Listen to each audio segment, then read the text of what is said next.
It is Thursday, which means that we check in with our friend Niko Moreno from El Rolo and W on the Twitters and PulsoSports and anything else he has going on up in the Pacific Northwest when it comes to everything Major League Soccer in the world of the sport. Since, we're catching up a little later than breakfast, what do you do after your first couple of cups of coffee? Are you like a 6-cup of coffee guy, or what do you do after the first two? Do you just kind of cruise the day? What's the itinerary for the drinks here? Typically, a big bottle of water. I'm not going to say any names because we're not sponsored, but a specific type of water I like to drink, and that's kind of what it is. I take my first cup. Typically, I won't do any more than 3 cups by 5 o'clock. That's kind of like Niko's rule of thumb. Other than that, I could really get overly hyper, and it's just too much for me. So I'll do 2, and then after 5, I'll do another one. But in between, it's typically a nice bottle of water of my preference, and keep that nice and close to me throughout the day. Yeah, the dihydrogen oxide. We dig that. And as someone who goes in that direction as well, I'm the guy that likes the extra pH. There you go. That's exactly what I'm talking about. And I try different kinds and see which one I like more. So right now I got one that is pretty good size bottle as well. So yeah, that's me. I'm that guy. All right. Right there with you, brother. After the Mountain Dew, it's usually the diet drink, and then we'll get into like water, especially after workouts. But now that we've told folks what our drinking habits are, let me ask you about Luis Suarez for a second. And we know that he signed and he's heading to Nacional. We know this, but I think the larger question that I have where Luis Suarez is concerned is, now you're seeing Major League Soccer and multiple MLS franchises being tied to these big names all over again. And we've seen it with LAFC and with what we're seeing with Gareth Bale and others, and where Chiellini's headed to LAFC, the transactions that were made by TFC. And now it was an interesting mix with Luis Suarez, where Seattle obviously had his discovery rights, but you're looking at NYC and Nashville. It's a bunch of different names now that were tied to players that would have been interesting looks in Major League Soccer. Take me behind the whole Luis Suarez thing up in Seattle briefly. Yeah, well, clearly Luis Suarez is a player that at some point was put into the discovery list. As you know, teams have the ability to do that. That being something that at one point they perhaps wanted to look at. They just wanted to have the ability to negotiate in case anybody else stuck to the player. What I don't want to imply here is that Seattle was all in on Suarez in the last 3 years or anything like that. I just want to put in that, of course, they followed him. They know the player. At this point in time, in the exact same way that I've been reporting and publishing in Twitter, there was just no way that Luis Suarez could have come to Seattle at this particular moment. There are no DP spots, and even if there were no DP spots, the team is tight on salary. Even in TAM general allocation money, the team is just not ready to put that type of money and resources into Luis Suarez. So I knew that was not going to happen. In terms of other teams, I know that LAFC was not in the running despite reporting, and that's me doing some digging of my own. Same thing goes for Nashville. I had heard DC United was in the running, but I could not confirm that, and I typically don't put my signature or my stamp on it unless I got at least 2 sources that can, buy that information, or it's one of my reliables. I got my reliables, and all they have to do is say yes or give me a nod, and boom, it's there. But I'm going to allow you to run with this because as sure as I was that Luis Suarez was not going to come to Seattle in this particular transfer window, I am not dismissing the possibility that after he does his 3 months with Nacional and then plays a World Cup, with Seattle playing the Club World Cup next year, or I think it's going to be next year, because that's a whole other subject about when that's going to happen. Yeah. I would not dismiss that Seattle could possibly try to do something to sign him next year and have someone with that quality and experience, and obviously not having to be the guy in the franchise for a tournament of that magnitude. So by Seattle having discovery rights, it gives them a whole lot of room to think about what they're going to do and what they could offer and how they could move the roster and the salary cap. So I'm going to go ahead and leave that for you. I'm always thought about the guy that is the negative Nancy or the realist. Oh, you want to allow me to dream? Well, in this particular moment, I'm allowing all those Seattle fans that want Luis Suarez here to, at least live with the possibility that maybe next year there could be something done. Okay. All right. So we'll keep that one there. We didn't have to scramble the helicopters. We didn't have to grab the black paint and spray them as if we're heading overhead or anything. But we'll keep that one in mind. Because, I mean, if you were to send the Dreamers dreaming with the 5 words of Club World Cup and Luis Suarez with Seattle Sounders, I mean that's some strong stuff. So we'll put that one to the side, put it in a folder, put the folder away, filing cabinet. We'll put the filing cabinet right at our feet and keep an eye on that one. Let's get back into the weekend that was. And if I said that the win for Seattle against Colorado was a gut check win, how accurate an assessment would that be? 100% accurate. It definitely was. You had all the components that have made this team successful. It brought the group together more. Kellen Rowe being thrown off by a soft yellow, to say the least, or an unnecessary yellow, regardless of what he did. Was it smart? I'm not going to say that it was smart, but I don't think that it should have been a second yellow for that specific moment in time. But the fact that all of those things happened, and this group was able to not just win, but look very dominant in certain portions of that game, it's definitely a gut check. It's a momentum builder, and the team needs to continue to do what they did in this one. Moving Christian Rodent to center midfield seems like a very easy thing to do, but because of everything he's been provided on the wing, I have not been sold on it, because there is no other winger that can do the things Christian can do. And there isn't really a winger that you could put on the roster that is going to play there in that right winger position. That's why you have Jimmy Medranda, usually a left back, playing that position. But it worked. Jimmy Medranda is a player that is very good on the ball. He has a very good shot. He has the ability to cut inside and use that privileged left foot. And you got everything that you were missing in the midfield without Joe Paulo. So you have a guy in Christian Rodent that is a ball progressor, that is a ball carrier, that can not just break pressure and create problems with his distribution, which he did fantastically throughout this game, both with the short balls and the long balls, but he also carries and makes that midfield have to pressure him in, and that gives other players space. So he was fantastic. Jordan Morris was as good as he's been this year. I said it on Twitter. I had not seen a game like that from him since the CCL home game against New York City FC. He was great. Will Bruin was fantastic in his own way.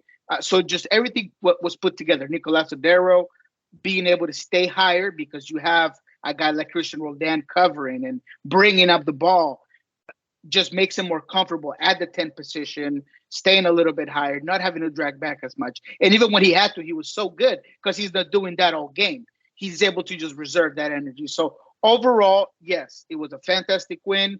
I think that Brian Schmetzer is starting to get answers to some unanswered questions when it comes to the roster and if or not Obed will be back and all of that happens. I think Brian Schmetzer really put it down in this game. So great win for Seattle at home against a very good team with a whole bunch of things going right. So good for Brian Schmetzer, good for this Sounders team.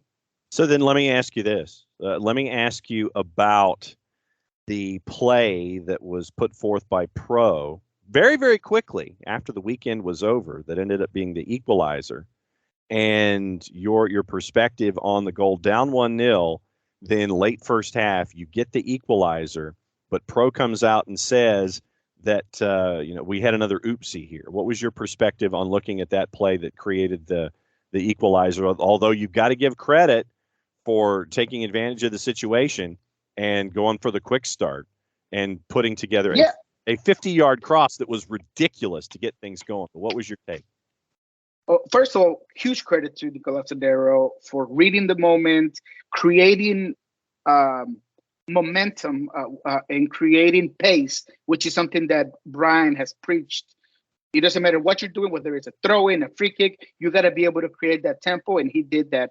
Fantastic ball, everything to it. When it comes to the decision, look, I get that possibly by the rules, if you go by the letter of the rule, it should have been stopped and put to the right spot. But at the same time, if I'm a Colorado player, I'm not doing my job if I'm not right in front of Niko Lazzadero, blocking the way, making sure that the referee is going to stop this thing. If I really think that the ball is so far back and it needs to be placed back, I got to run and be in front of that ball and have that awareness that, hey, this is going to be a situation that's going to put my team at a disadvantage. So I just think that Niko took advantage of I don't want to call it a loophole, but of a moment where the referee perhaps didn't think it was important to put the ball back a little bit. They're not getting it closer to goal, right? So that might cause the referee to be like, okay, hold on, back it up. He just took it right from where the ball landed, way back from where the original foul happened. Exactly. And he just took it. So two things to conclude. Yes, I get that perhaps by the letter of the law, of the rule, it wasn't necessarily the way it should have been. But credit to Niko, discredit to the Colorado players for not reading it, seeing it, and understanding what was happening. And then, even better from the way Jimmy Medranda brings the ball down, allows Jordan to cruise by, puts that beautiful quick short ball, and then Jordan just puts it away with a fantastic finish. So that's just kind of my take on it. Refereeing wasn't great. Once again, I repeat, I don't think that the second yellow to Rowe was fair. And in this one, it's on the referee. If he really thought it was important, he should have blown the whistle. He didn't. He just kind of went with it. There was also no reason for him to stop it. I don't think he read that there was anything going on that needed him to stop it. He was far enough up the field that he could run and go after the play. So maybe that has something to do with it, but that's on the referee and not on anybody in Seattle side. Right. That is specifically on center ref to sit there and go, yo, dog, no, we're calling this back, or no, you're moving this forward and nothing starts until my whistle. And so it goes back to the discussion that we had a little bit last week in discussing center refs and pro and everything that we're noticing about the game right now. Right now, with that win, Seattle is, and we've talked about this too, but once again, it's another instance where you look at Minnesota in third, you look at Seattle snapping a 3-game losing streak in ninth, 5 points separating 3 from 9. We knew this was going to be, part and parcel of the deal in both conferences, where you could include more than you could eliminate in a playoff push. But right now, Minnesota at 34. And they've caught fire. They're unbeaten in their last 5. It's amazing what happens when you, I guess, sign Adrian Heath to a contract extension and sign everybody to it. RSL's at 33. FC Dallas, we don't know really which version of them we're going to get on a weekly basis right now. They're at 32. Nashville, same at 31. LAG, snapping their 3-game losing streak, beating Atlanta United. They're 7th at 30 points. Portland, once again, Gio Savarese, you never can doubt Gio. It just seems like every time we want to throw dirt on Gio Savarese, he's like, nah, not happening. And they're at 30. Right now they've got less wins, and they played one more match than LA, and then Seattle in 9th. 5 points, Niko, separating 3 through 9 right now in the wacky West, sir. The wacky West is right, man. And look, I'm not going to try to explain the unexplainable. I'm gonna give you that Joe Dirt. Why is the sky blue? Because I have no idea why Minnesota is just all of a sudden this fantastic team, beating European squads by a bunch of goals, taking on the league just by storm. Everton, man, they got problems. Did you see the joke from Roger Bennett from Men in Blazers after that loss? Did I see what? The joke from Roger Bennett from Men in Blazers after the Everton loss. No, I didn't. He said that Everton would be the first team ever relegated from MLS after that 4-0 loss to Minnesota. He didn't look good, man. They really took it to him, and Minnesota even risked some guys, got some injuries out of it, but they will always have that day. They will always have that 4-0. So I really don't know what is going on with Minnesota. I was impressed by their last win as well. No Bebelo Reynoso, Fragapane just coming to and giving you what you thought he could provide when you brought him on. Good defending, transition was well, good decision making on the final third. Luis Amarilla, another player that you thought was going to be a goal scorer, and he told you he was going to score 20, and he's still to do that in 4 years, but he's getting some goals now. So it just everything looked good. Oh, actually, Bebelo did play that one. I'm sorry.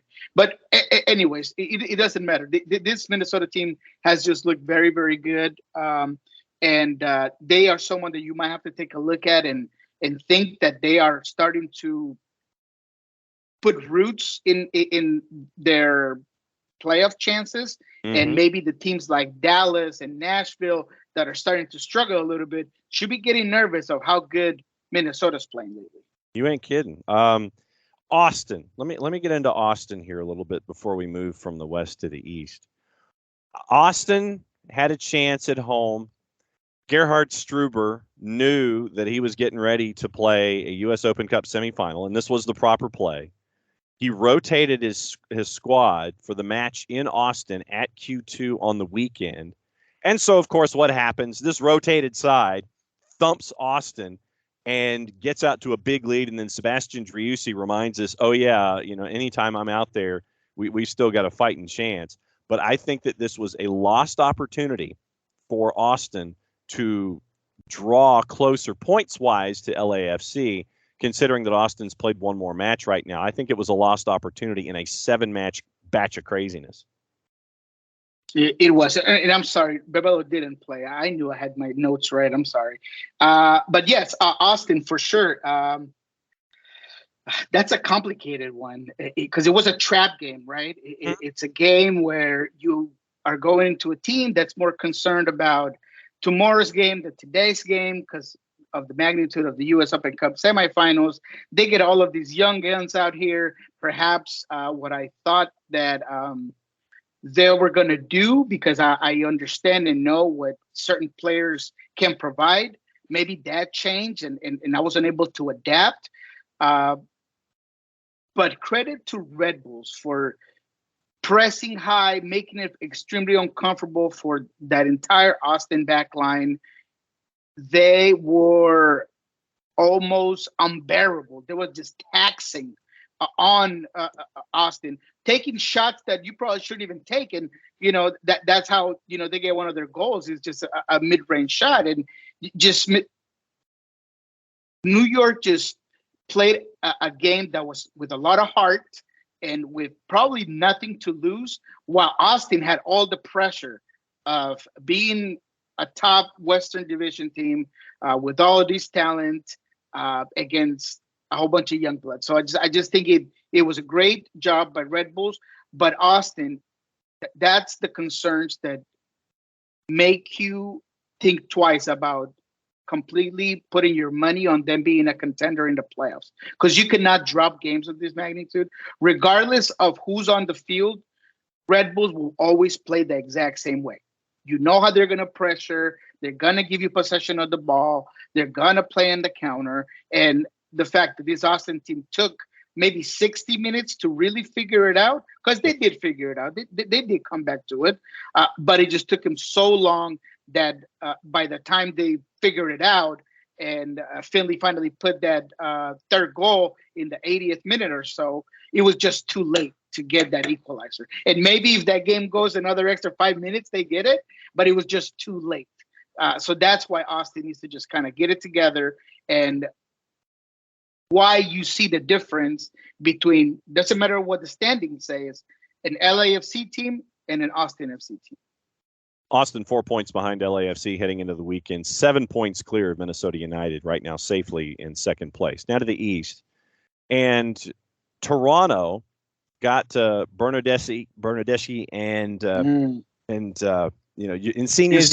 Insigne was there on the bench. Bernardeschi's there. Crescito played, and Charlotte got they got hit. They got hit in the face with what's the challenge that the kids are doing these days? Where what is it that you pick up? Is it the soft taco shell challenge, or what is it where you're hitting folks you're picking up something and you slap it in the face these days? I have no idea, but that sounds about right for this generation. The slap challenge, I don't know. Yeah, it's like whatever you want. Like the wet fish, you take the fish out of the cooler and you smack them upside the face. Okay. Charlotte, whatever. It's like I've seen like taco shell challenges or whatever. You take like the soft taco shell and just smash somebody on the side of the face with it and figure out. It's like, yeah, I'm quien es más macho here. Taco shell upside the face.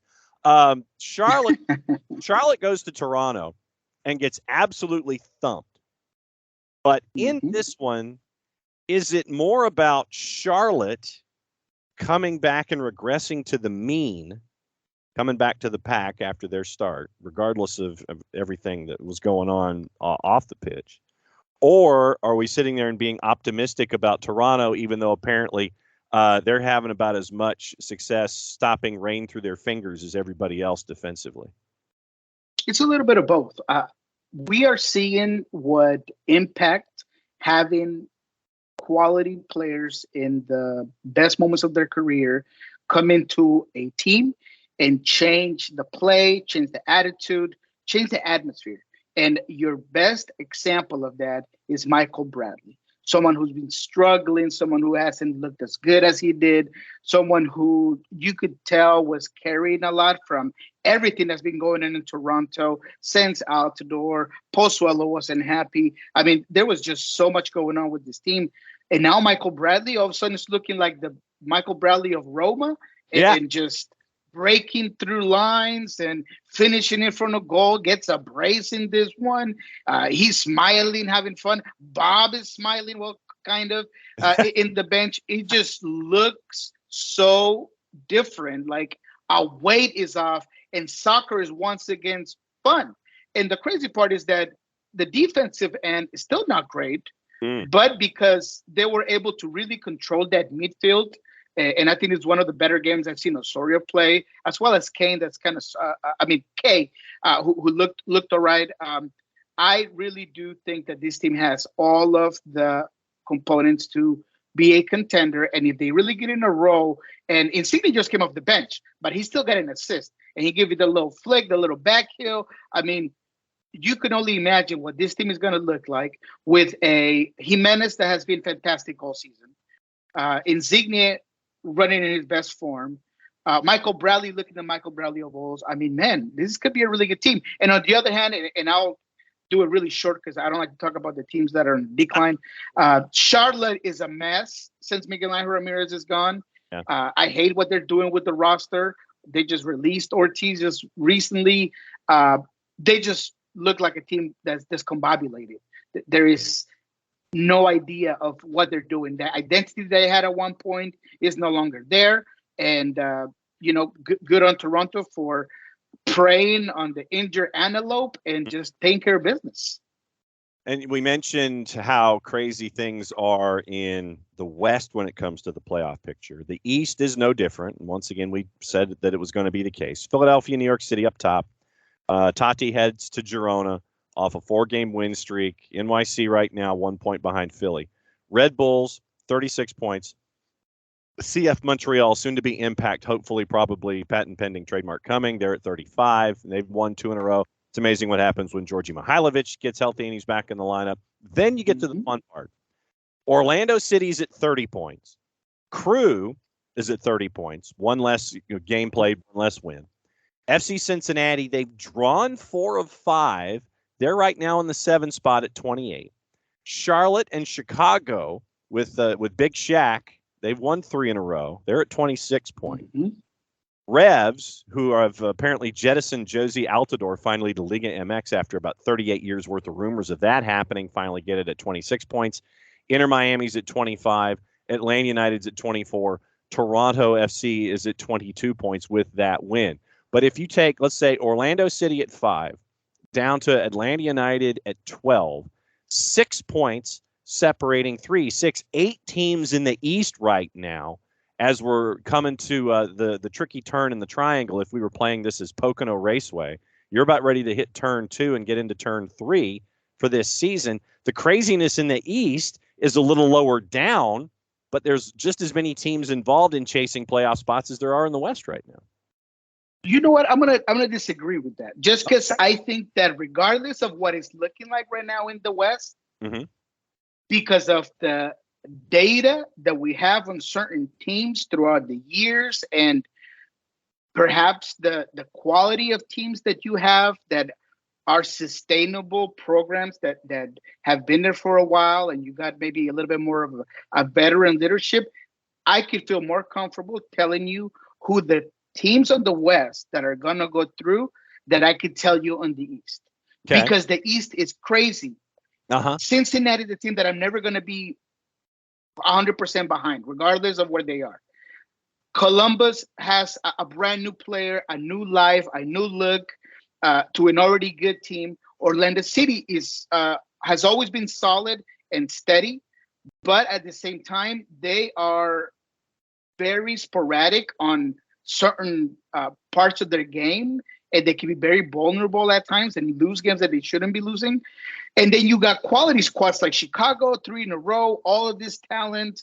Ezra starting to just kind of find his way, moving Navarro around.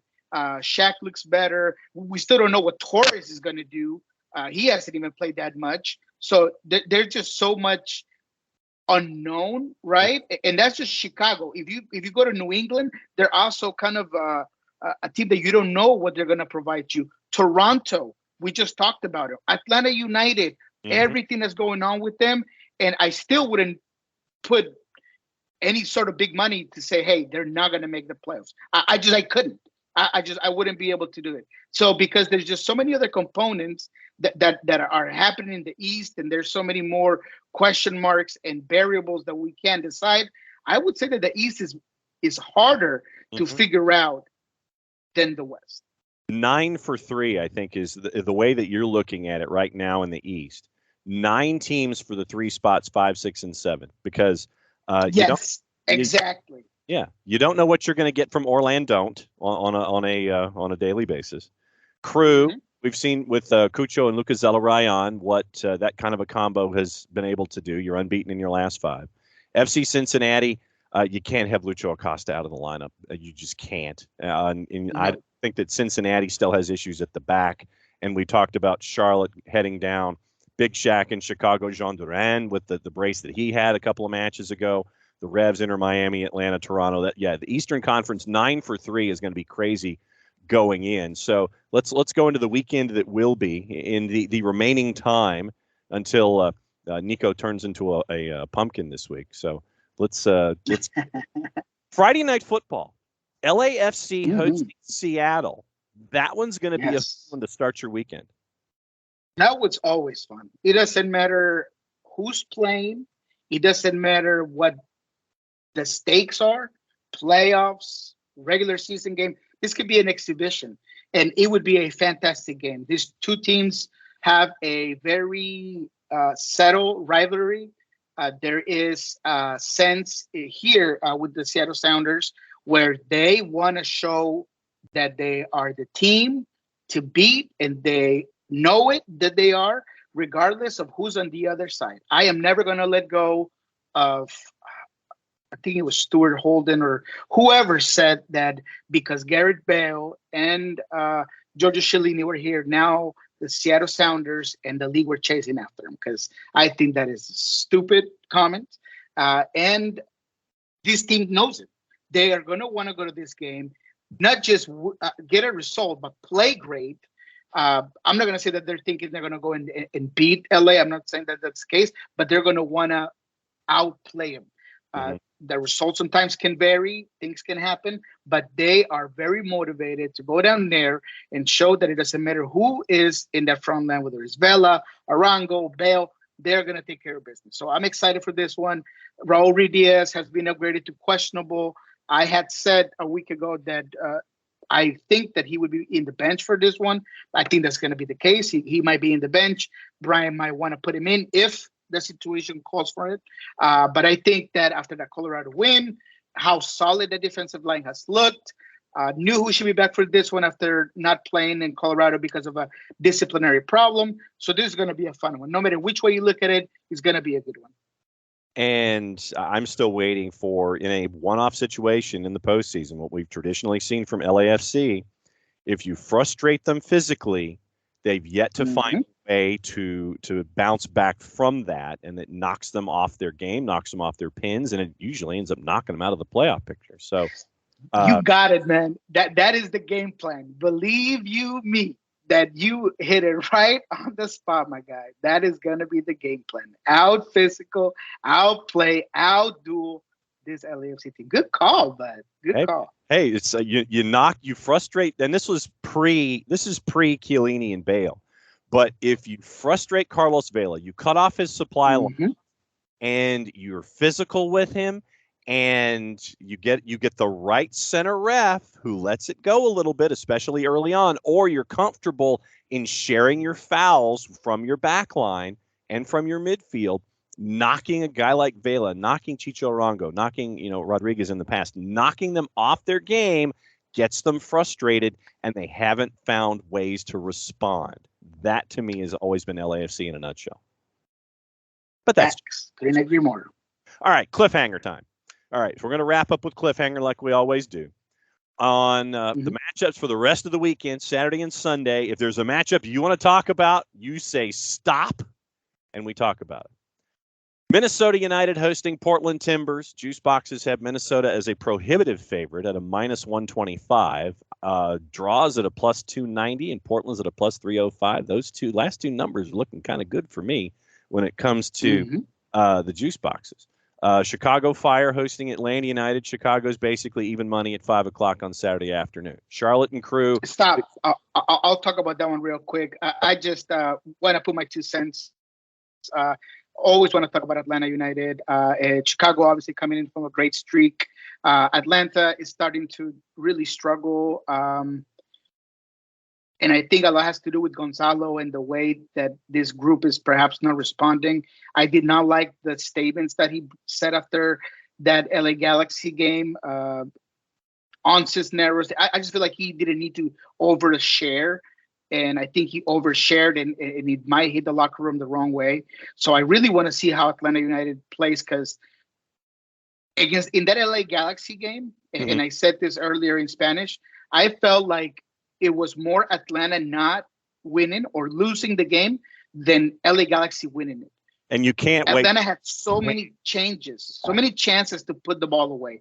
Yeah. It was a different team when certain modifications, certain players came in. Almada coming in, it should have never been off this game. Doesn't matter what your thought process is, or in my mind at least. So I still see so much potential from Atlanta that I'm curious to see how they play this one. And you cannot go down early, especially on the road. 7 o'clock. Charlotte and Crew, we can pass that one. Seattle, Montreal, soon to be Impact, probably, hopefully, maybe. Patent pending, trademark coming against NYCFC, the Tati-less NYCFC. That's a good one. I mean, you have to talk about this one. Tati gone. Now you have to find a way to replace that. You want to see more of just the fundamentals and the gameplay. You want to see the attitude of this squad. Santi Rodriguez has to know that he's now needed more than ever. Maxi has to know that his leadership skills have to be there. He has to show that this team still got it. Herbert, if he's going to be that guy that's going to be playing, I can provide. I can do those runs. I can be dangerous on goal. So this is an interesting one. Montreal, always a good opposition right? They're going to make it uncomfortable. They're going to overpopulate the midfield. They got an MVP candidate in their team. So it's a very good point for New York to figure out how life without Tati will be. So that's one that I got in my calendar ready to go. Philadelphia hosting Houston, Inter Miami hosting FC Cincinnati, Nashville, Vancouver, and Toronto, having played Can-Champ in the midweek. And congratulations to Vanni Sartini for having the chance to go shirtless after a match, which means that you won. Both of them hovering on either side of plus 400 as underdogs, understandably so. Don't be surprised if both of those lineups against Nashville and New England Revolution are rotated severely. 8:30 Eastern, Sporting Kansas City and Austin FC. Austin FC is a road dog right now, which is kind of interesting. Against Kansas City. Yeah, in Kansas City. Kansas City went first choice midweek against Sacramento, loses in U.S. Open Cup, and they are a home favorite against Austin FC. Okay, well, sign me up for that one. I'm putting my money on that one. Yeah, let me get Austin. No doubt. FC Dallas hosting LAG, San Jose hosting Real Salt Lake, and Sunday DC United hosting Orlando City. Let's see. LA Galaxy Dallas. I like that one. LA Galaxy Dallas. LA Galaxy coming in from a win. I'm not going to call it a great win. I'm not going to call it a good win. I didn't think they played particularly well, to be quite frank, in this one. You still are hearing people ask for Joveljic to start for this team, whether it's a 4-4-2, whether you got to figure out how you're going to put him in. There's a lot of pressure because he is playing great, and he's not just good on the field, but he's good on the mics. You heard him call himself the future with Alexis Lalas. You heard that he's confident, he's ready to go. And you got to, man, it's hard to come into a game and cost the effect that he has. And he's full of confidence, man. That shot, that curler, you got to be confident, man. And you got to be aware of the situation. And man, the kid has proven himself. And Greg Vanny's going to have to be doing some long division about where to put him. And then FC Dallas, man, they just look anemic. They look out of strength that they just cannot finish. They cannot put the ball. They get it up there. Ferreira gets it up there. Arriola gets it up there. They have the players, the components, but they just can't win games, man. So if you're not scoring, you're not winning. So both of these teams are question marks for me in the West, regardless of where they are in the standings. And they need to prove to themselves and to the rest of the league that they are contenders and not pretenders. So this is a good one. I would call this the pretender matchup because one of those two just doesn't quite have it. You cannot go this many games for Dallas of not figuring out, looking bad defensively, and just not having the answers to win games and be a contender in Niko's book. So both of these, I like this pretender matchup. Well, and then the pretenders end up coming to Seattle in the midweek for that matchup on August the 2nd, where Seattle's going to have right now, Seattle's a home favorite on August 2nd with FC Dallas coming to town. What's going on at PulsoSports before you go?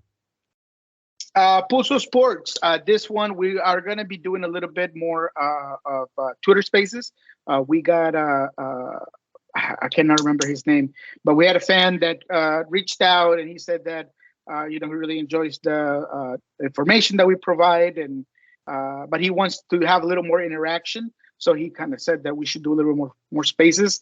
Unfortunately, I don't know if our Pulso page has the ability to do that, but if not, I will do it on my Twitter at LRoloNW.